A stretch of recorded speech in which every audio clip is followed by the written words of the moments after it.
Chapter 15. Hook or me this time. Odd things happen to all of us on our way through life without our noticing for a time that they have happened. Thus, to take an instance, we suddenly discover that we have been deaf in one ear for we don't know how long, but say half an hour. Now, such an experience had come that night to Peter. When last we saw him, he was stealing across the island with one finger to his lips and his dagger at the ready. He had seen the crocodile pass by without noticing anything peculiar about it, but by and by he remembered that it had not been ticking. At first he thought this eerie, but soon concluded rightly that the clock had run down. Without giving a thought to what might be the feelings of a fellow creature, thus abruptly deprived of its closest companion, Peter began to consider how he could turn the catastrophe to his own use, and he decided to tick, so that wild beasts should believe he was the crocodile and let him pass unmolested. He ticked superbly, but with one unforeseen result.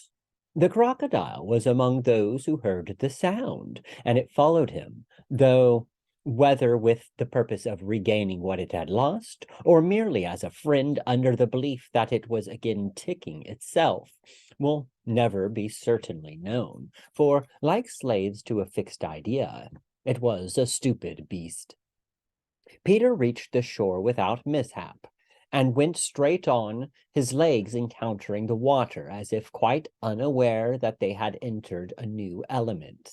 Thus many animals pass from land to water, but no other human of whom I know. As he swam, he had but one thought: hook or me this time. He had ticked so long that he now went on ticking without knowing that he was doing it. Had he known, he would have stopped, for to board the brig by help of the tick, though an ingenious idea, had not occurred to him. On the contrary, he thought he had scaled her side as noiseless as a mouse, and he was amazed to see the pirates cowering from him, with Hook in their midst as abject as if he had heard the crocodile. The crocodile! No sooner did Peter remember it than he heard the ticking. At first he thought the sound did come from the crocodile, and he looked behind him swiftly. Then he realized that he was doing it himself, and in a flash he understood the situation. How clever of me, he thought at once, and signed to the boys not to burst into applause. It was at this moment that Ed Tenty, the quartermaster, emerged from the forecastle and came along the deck. Now, listener, time what happened by your watch. Peter struck true and deep. John clapped his hands on the ill-fated pirate's mouth to stifle the dying groan. He fell forward.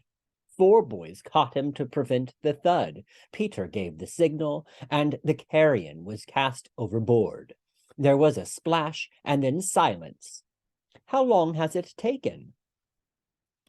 One slightly had begun to count. None too soon, Peter, every inch of him on tiptoe, vanished into the cabin, for more than one pirate was screwing up his courage to look round. They could hear each other's distressed breathing now, which showed them that the more terrible sound had passed. "It's gone, Captain," Smee said, wiping off his spectacles. "Hold still again."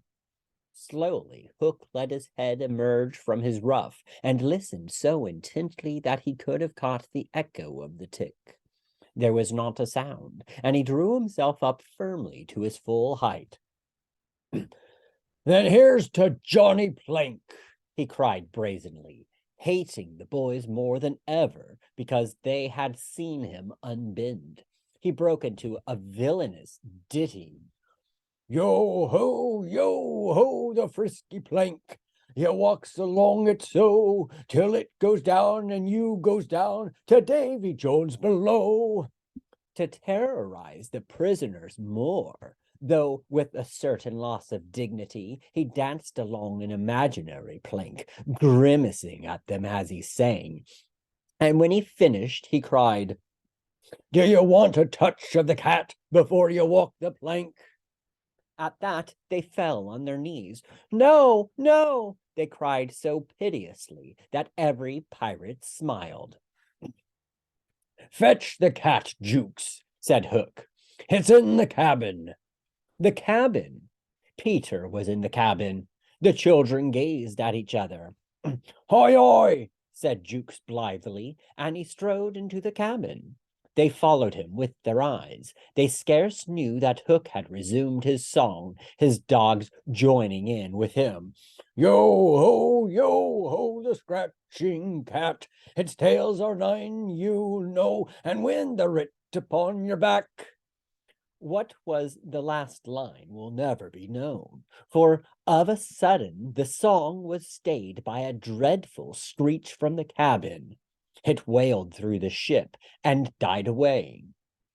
Then was heard a crowing sound which was well understood by the boys, but to the pirates was almost more eerie than the screech.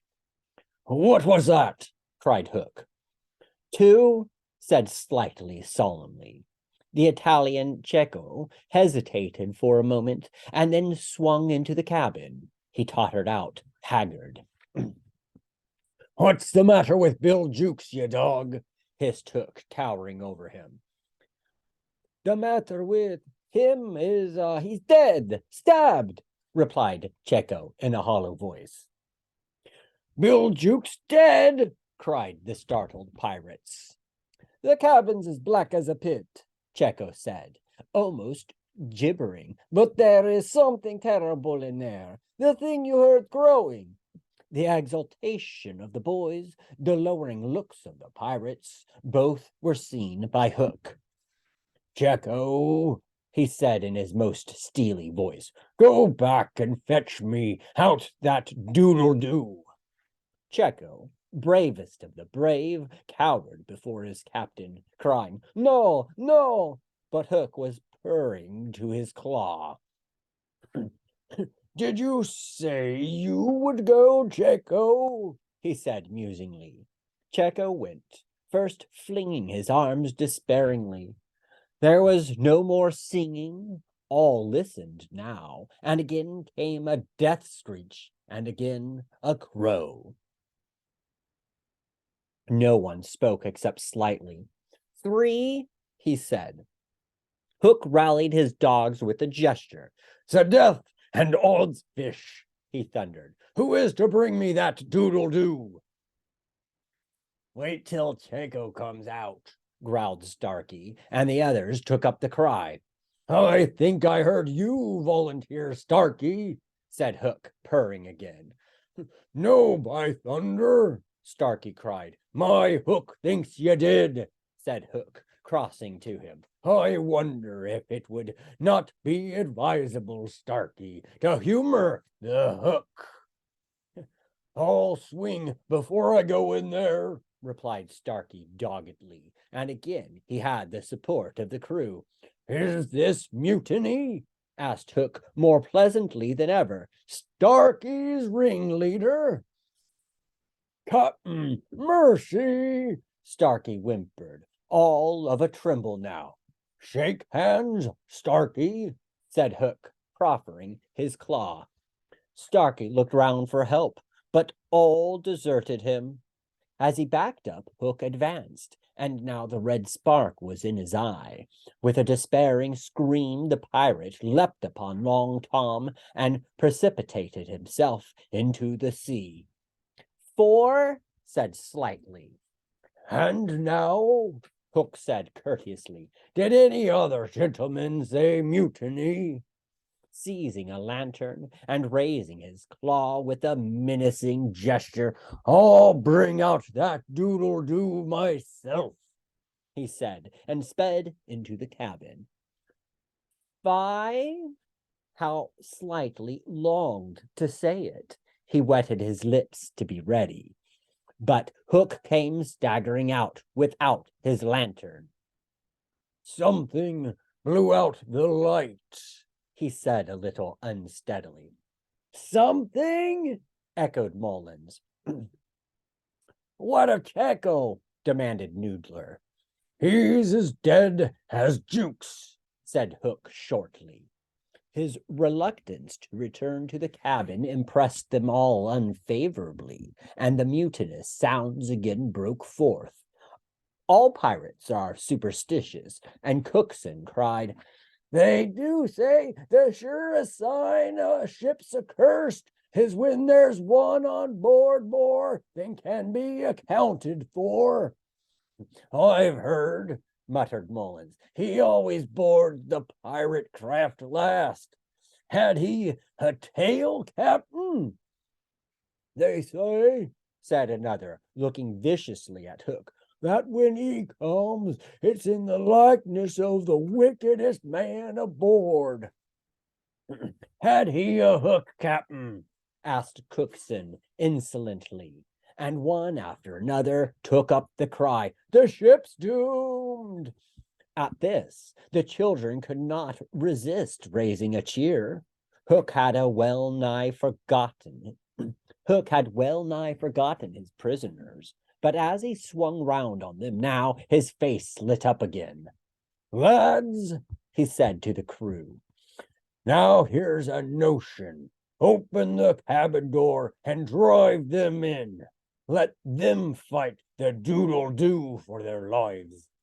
If they kill him, we're so much the better. If he kills them, we're none the worse."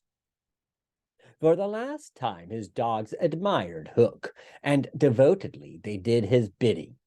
The boys, pretending to struggle, were pushed into the cabin, and the door was closed on them. "Now listen," cried Hook, and all listened, but not one dared to face the door. Yes, one, Windy, who all this time had been bound to the mast. It was for neither a scream nor a crow that she was watching. It was for the reappearance of Peter. She had not long to wait. In the cabin, he had found the thing for which he had gone in search, the key that would free the children of their manacles, and now they all stole forth, armed with such weapons as they could find. First signing them to hide, Peter cut Windy's bonds, and then nothing could have been easier than for them all to fly off together. But one thing barred the way, an oath. "Hook or me this time." So when he had freed Windy, he whispered for her to conceal herself with the others, and himself took her place by the mast, her cloak around him so that he should pass for her. Then he took a great breath and crowed. To the pirates, it was a voice crying that all the boys lay slain in the cabin, and they were panic-stricken. Hook tried to hearten them, but like the dogs he had made them, they showed him their fangs, and he knew that if he took his eyes off them now, they would leap at him. "Lads," he said, ready to cajole or strike as need be, but never quailing for an instant, "I've thought it out. There's a Jonah aboard." "Aye," they snarled, "a man with a hook." "No, lads, no, it's the girl. Never was luck on a pirate ship with a woman aboard. We'll right the ship when she's gone." Some of them remembered that this had been a saying of Flint's. "It's worth trying," they said doubtfully. "Fling the girl overboard," cried Hook, and they made a rush at the figure in the cloak. "There's none can save you now, missy," Mullins hissed jeeringly. "There's one," replied the figure. "Who's that?" "Peter Pan the Avenger," came the terrible answer, and as he spoke, Peter flung off his cloak. Then they all knew who 'twas that had been undoing them in the cabin, and twice Hook essayed to speak, and twice he failed. In that frightful moment, I think his fierce heart broke. At last he cried, "Cleave 'em to the brisket," but without conviction. "Down, boys, and at 'em!" Peter's voice rang out, and in another moment the clash of arms was resounding through the ship. Had the pirates kept together, it is certain that they would have won, but the onset came when they were still unstrung, and they ran hither and thither, striking wildly, each thinking himself the last survivor of the crew.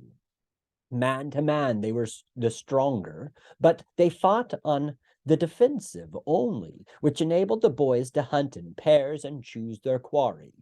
Some of the miscreants leapt into the sea, others hid in dark recesses where they were found by Slightly, who did not fight, but ran about with a lantern, which he flashed in their faces, so that they were half blinded and fell as an easy prey to the reeking swords of the other boys. There was little sound to be heard but the clang of weapons, an occasional screech or splash, and Slightly, monotonously counting 5, 6, 7, 8, 9, 10, 11. I think all were gone when a group of savage boys surrounded Hook, who seemed to have a charmed life as he kept them at bay in that circle of fire. They had done for his dogs, but this man alone seemed to be a match for them all. Again and again they closed upon him, and again he hewed a clear space. He had lifted up one boy with his hook and was using him as a buckler, when another, who had just passed his sword through Mullins, sprang into the fray. "Put up your swords, boys!" cried the newcomer. "This man is mine." Thus suddenly Hook found himself face to face with Peter. The others drew back and formed a ring around them. For long the two enemies looked at one another, Hook shuddering slightly, and Peter with a strange smile upon his face. "So, Pan," said Hook at last, "this is all your doing." "Aye, James Hook," came the stern answer. "It is all my doing."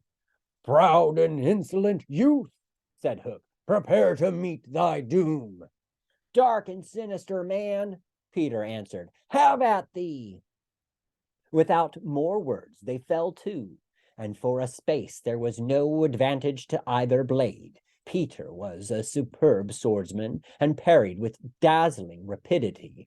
Ever and anon he followed up a feint with a lunge that got past his foe's defense, but his shorter reach stood him in ill stead, and he could not drive the steel home.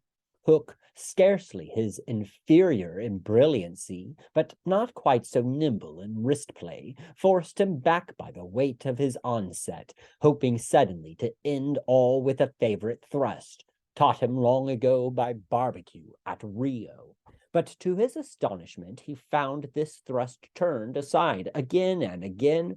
Then he sought to close and give the quietus with his iron hook, which all this time had been pawing the air. But Peter doubled under it and, lunging fiercely, pierced him in the ribs. At the sight of his own blood, whose peculiar color, you remember, was offensive to him, the sword fell from Hook's hand, and he was at Peter's mercy. "Now!" cried all the boys, but with a magnificent gesture, Peter invited his opponent to pick up his sword. Hook did so instantly, but with a tragic feeling that Peter was showing good form. Hitherto he had thought it was some fiend fighting him, but darker suspicions assailed him now. "Pan, who and what art thou?" he cried huskily. "I'm youth, I'm joy," Peter answered at a venture. "I'm a little bird that has broken out of the egg." This, of course, was nonsense, but it was proof to the unhappy Hook that Peter did not know in the least who or what he was, which is the very pinnacle of good form. "Tot again!" he cried despairingly. He fought now like a human flail, and every sweep of that terrible sword would have severed in twain any man or boy who obstructed it. But Peter fluttered round him as if the very wind it made blew him out of the danger zone. And again he darted in and pricked. Hook was fighting now with hope. That passionate breast no longer asked for life, but for one boon it craved, to see Peter show bad form before it was cold forever. Abandoning the fight, he rushed into the powder magazine and fired it. "In 2 minutes," he cried, "the ship will be blown to pieces." Now, he thought, true form will show. But Peter issued from the powder magazine with the shell in his hands and calmly flung it overboard. What sort of form was Hook himself showing? Misguided man though he was, we may be glad without sympathizing with him that in the end he was true to the traditions of his race. The other boys were flying around him now, flouting scornful, and he staggered about the deck, striking up at them impotently. His mind was no longer with them. It was slouching in the playing fields of long ago, or being sent up for good, or watching the wall game from a famous wall.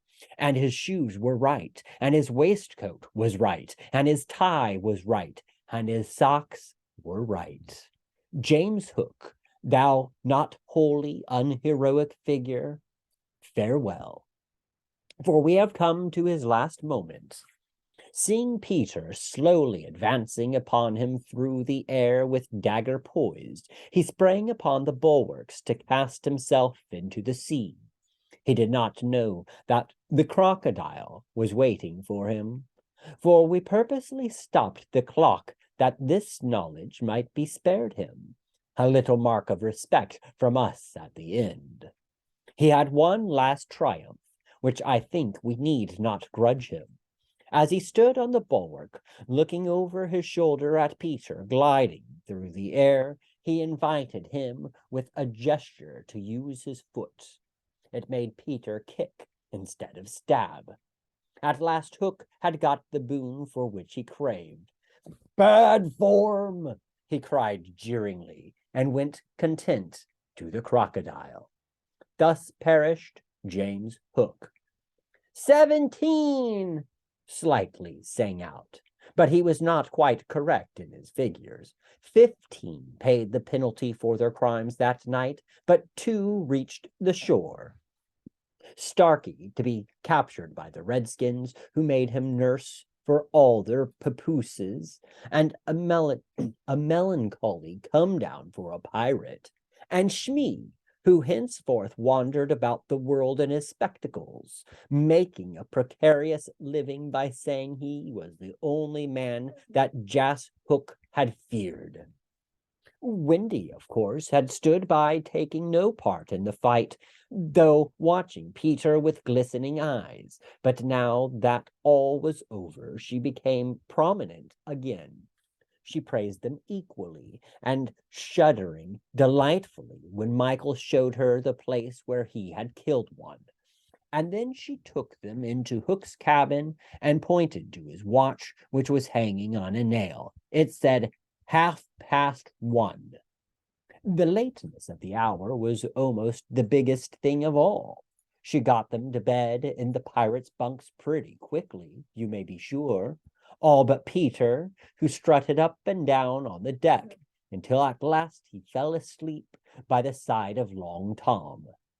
He had one of his dreams that night and cried in his sleep for a long time, and Windy held him tightly.